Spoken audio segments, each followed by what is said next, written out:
আমরা এখন সিলেট বোর্ড 2022 সালে আসা এই সৃজনশীল প্রশ্নটা সমাধান করব। প্রশ্নটার শুরুতে একটা কিউআর কোড দেখতে পাচ্ছেন। আমাদের ইজি ম্যাথ বইয়ে প্রত্যেকটা অঙ্কের পাশে একটা করে কিউআর কোড দেওয়া থাকবে। যেই কিউআর কোডটি স্ক্যান করা মাত্রই ওই নির্দিষ্ট অঙ্কটার সমাধানের ভিডিও আপনারা দেখতে পাবেন, যেটি আপনাদের জন্য খুবই উপকারী হবে। আশা করি আপনারা সবাই ইজি ম্যাথ বইটি সংগ্রহ করে ফেলবেন।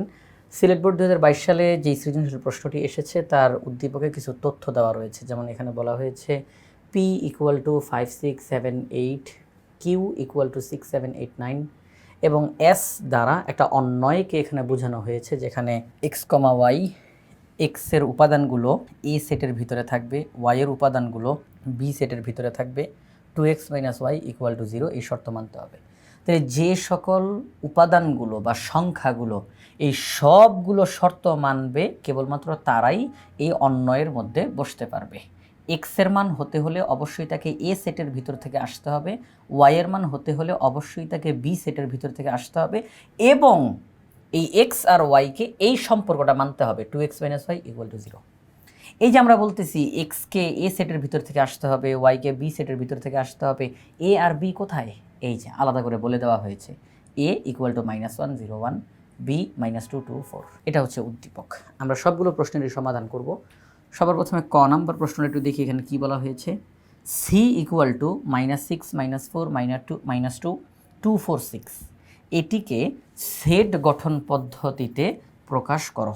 অর্থাৎ এখানে যেই সেটটা দেওয়া আছে এটাকে সেট গঠন পদ্ধতিতে প্রকাশ করতে হবে। আমরা জানি যে সেটকে দুইভাবে প্রকাশ করা যায়, একটা হচ্ছে সেট গঠন পদ্ধতি, একটা তালিকা পদ্ধতি। তালিকা পদ্ধতিতে প্রত্যেকটা উপাদান নির্দিষ্ট করে বলা থাকে, যেটা এখানে বলা আছে, একেবারে প্রত্যেকটা উপাদান আলাদা আলাদা করে নির্দিষ্ট করে বলা রয়েছে, তাহলে এটা তালিকা পদ্ধতিতেই আছে। আর সেট গঠন পদ্ধতি কি? যেই পদ্ধতিতে আমি একটা সীমানা দিয়ে দিব, আমি শর্ত দিয়ে দিব যে উপাদানগুলোকে এত থেকে এতর মধ্যে হতে হবে, উপাদানগুলোকে জোড় হতে হবে, উপাদানগুলোকে বিজোড় সংখ্যা হতে হবে, একটা শর্ত দিব আমি। এটাকে বলা হয় সেট গঠন পদ্ধতি। তাহলে সেট গঠন পদ্ধতিতে উপাদানগুলো বসানোর জন্য শর্ত দেওয়া থাকবে, ওই শর্ত যারা মানবে তারা বসতে পারবে। আর তালিকা পদ্ধতিতে প্রত্যেকটা উপাদান আলাদা আলাদা করে বলা থাকে। তাহলে এখানের মধ্যে আমরা এখন সেই সেট গঠন পদ্ধতিতে প্রকাশ করব এই সেটটাকে। এখানে আমরা দেখতেছি -6 -4 -2 2 4 6। এখানে উপাদানগুলো সবাইকে 2 দিয়ে ভাগ করা যায়, 2 দিয়ে ভাগ করা যায়, 2 দিয়ে ভাগ করা যায়, 2 দিয়ে ভাগ করা যায়। তাহলে সবাইকে যেহেতু 2 দিয়ে ভাগ করা যায়, তাহলে এরা হচ্ছে 2 এর গুণিতক। কারণ 2 এর গুণিতকে যেই সংখ্যাগুলো আমরা পাই তাদেরকে 2 দিয়ে ভাগ করা যায়, তাহলে এদের সবাইকে 2 দিয়ে ভাগ করা যায়, তার মানে এরা হচ্ছে 2 এর গুণিতক। তারপরে আমরা দেখতেছি এখানে 0 নাই। দেখেন, খেয়াল করে দেখেন, 0 নাই। 2 দিয়ে ভাগ করব, 2 দিয়ে ভাগ করব, 2 দিয়ে ভাগ করব, সবাইকে 2 দিয়ে ভাগ করা যায়, তবে এখানের মধ্যে 0 নাই। -6 -4 -2 এরপরে কিন্তু 0 হওয়ার কথা যদি আপনি সংখ্যা রেখার কথা চিন্তা করেন। -6 -4 -2 0 2 4 6 এইভাবে হওয়ার কথা না, কিন্তু এখানে 0 নাই। তাহলে এই কথাটা আমরা উল্লেখ করে দিব, এই কথাটা উল্লেখ করে দিব যে সবাই 2 এর গুণিতক, তবে এখানে 0 নাই এবং এখানের মানগুলো -6 এর চাইতে ছোট আর কেউ নাই, 6 এর চাইতে বড় আর কেউ নাই। এই যে সীমানা রেডি করে দিচ্ছি। তাহলে আমরা এক কথায় বলতে পারি সি সেটের উপাদানগুলো 2 দ্বারা বিভাজ্য, অর্থাৎ 2 এর গুণিতক। এখানের মানগুলোর মধ্যে কোনোটাই -6 এর চাইতে ছোট কেউ নাই এবং 6 এর চাইতে বড় কেউ নাই এবং 0 নাই। বাস, শেষ, অঙ্কটা হয়ে যাবে। তাহলে আমরা এই কথাটা এখানে বলে দিব, এই যে এখানে বলে দিব, দেওয়া আছে সি সেট, মানে এটা প্রশ্নে দেওয়া আছে, লিখলাম সি সেটের উপাদানগুলো এরা সবাই 2 দ্বারা বিভাজ্য, অর্থাৎ 2 এর গুণিতক। এখানের মধ্যে কেউই -6 এর চাইতে ছোট না, 6 এর চাইতে বড় না এবং 0 নাই। তাহলে সেই ক্ষেত্রে সি = x = z, যেহেতু এখানে সবাই পূর্ণ সংখ্যা, x = z such that x not belongs to 0, x 2 এর গুণিতক এবং x এর মান -6 এর চেয়ে সমান বা বড় এবং +6 এর সমান বা ছোট। এখানে তো একটা কাজ করা যেতে পারে, আমরা যদি এই জিনিসটা এই যে সবাই খেয়াল করুন, x not belongs to 0 এই কথাটাকে আমরা একেবারে শেষে দিই, হ্যাঁ, একেবারে শেষে দিয়ে দিই, যে এই জায়গাটার মধ্যে দিয়ে দিই যে x not belongs to 0, এরপরে সেকেন্ড ব্র্যাকেট ক্লোজ করি। এটা বেশি সুন্দর দেখা যায়। এখানে দিলে সমস্যা নাই, এখানে দিলে কিন্তু সমস্যা নাই, তো লাস্টে দিলে বেশি সুন্দর দেখা যায়। c = x belongs to z, অর্থাৎ x হচ্ছে পূর্ণ সংখ্যার অন্তর্ভুক্ত, x হচ্ছে 2 এর গুণিতক এবং এক্সের মান -6-এর সমান বা বড়, +6-এর সমান বা ছোট, এবং x not equal to 0, x 0-র সমান না। ওকে, ঠিক আছে, তাহলে আমাদের হয়ে গেল সেট গঠন পদ্ধতি। এইটাকেই কিন্তু বলা হয় সেট গঠন পদ্ধতি।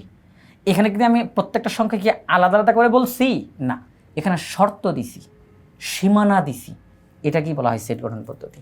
তাহলে ক নম্বর প্রশ্নের সমাধান করা শেষ। আমরা এখন খ নম্বর প্রশ্নটা সমাধান করব। খ নম্বর প্রশ্নে বলা হয়েছে প্রমাণ করো যে P union Q equal to P minus Q union Q minus P union P intersection Q, অর্থাৎ বামপক্ষ এবং ডানপক্ষ সমান হবে। আমরা পি ইউনিয়ন কিউ নির্ণয় করব, এটা বামপক্ষের রেজাল্ট। এরপরে এটা এটা এটা তাদেরকে ইউনিয়ন করব, এটা ডানপক্ষের রেজাল্ট। তো এখানের মধ্যে যেই কাজটা করতে হবে, সবাই তো দেওয়া আছে, হ্যাঁ, পি এর সবগুলো মান দেওয়া আছে, কিউ এর সবগুলো মান দেওয়া আছে, তাহলে এটা একদম ইজি, তাহলে একদম ইজি। আমাকে আগে প্রাথমিক কাজগুলো করে নিতে হবে। প্রাথমিক কাজ কি? পি মাইনাস কিউ এটা নির্ণয় করা দরকার। পি থেকে কিউকে বাদ দিব, কিউ থেকে পিকে বাদ দিব, পি এবং কিউ ইন্টারসেকশন করব। এই প্রাথমিক এই মানগুলো আগে বের করে নিব, এরপরে বাম পক্ষে মান বসাবো, ডান পক্ষে মান বসাবো, অঙ্ক শেষ। সহজ অঙ্ক। চলেন আমরা অঙ্কটা করে ফেলি।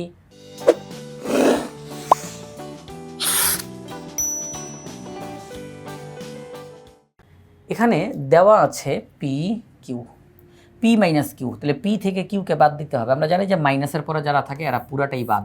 আপনারা আবার খাতার মধ্যে কলম দিয়ে এরকম দাগ দিয়ে দিয়েন না কিন্তু, ঠিক আছে, আমি একটু বোঝানোর জন্য লিখলাম।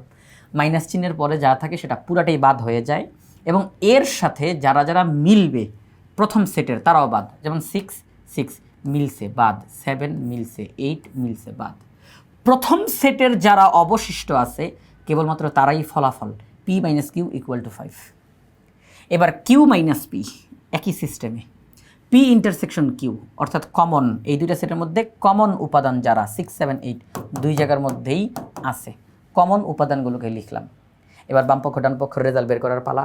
বামপক্ষ পি ইউনিয়ন কিউ রেজাল্ট, ডানপক্ষ এটার ফলাফল ইউনিয়ন এটার ফলাফল ইউনিয়ন এটার ফলাফল, এটার ফলাফল 5 ইউনিয়ন এটার ফলাফল 9 ইউনিয়ন এটার ফলাফল 6 7 8।